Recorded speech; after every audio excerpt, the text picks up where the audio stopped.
Bonjour et bienvenue dans cette capsule, toujours sur les puissances, où nous abordons la dernière notion, celle de l'écriture scientifique d'un nombre.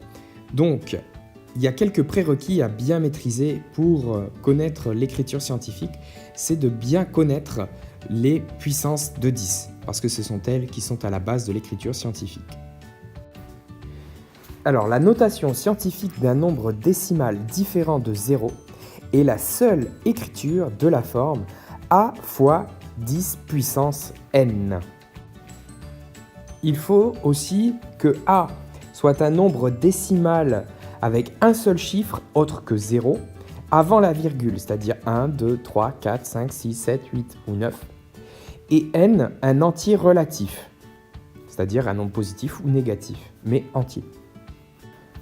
Alors dans notre premier exemple, nous avons le nombre 178 500. Donc j'applique ma règle vue précédemment, c'est-à-dire que je veux un seul nombre avant la virgule. Donc en fait, c'est toujours le dernier nombre, ici c'est 1. Puis je place ma virgule et je viens poser tout ce qu'il me reste, c'est-à-dire 7, 8, 5, 0, 0. Donc je les place après ma virgule et je viens multiplier par 10 exposant 5.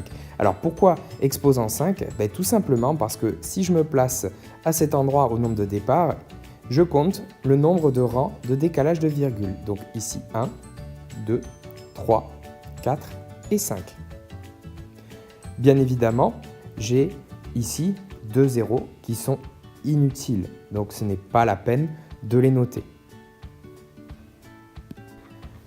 Dans notre deuxième exemple, nous avons le nombre 0,00682.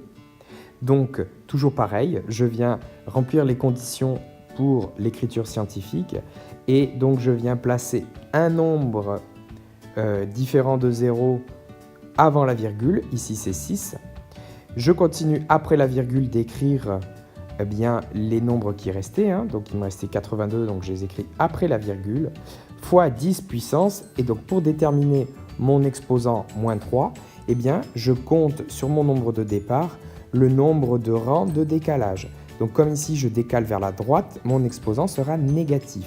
Donc 1, 2, 3, donc 10 puissance moins 3. D'accord ? Donc retenez bien l'histoire du décalage de la virgule. Si je décale de la droite vers la gauche dans notre exemple 1, je décale donc ici de 5 rangs, mon exposant est positif. Si je décale de la gauche vers la droite, comme dans mon exemple 2, mon exposant est négatif. À vous de vous entraîner sur la notation scientifique.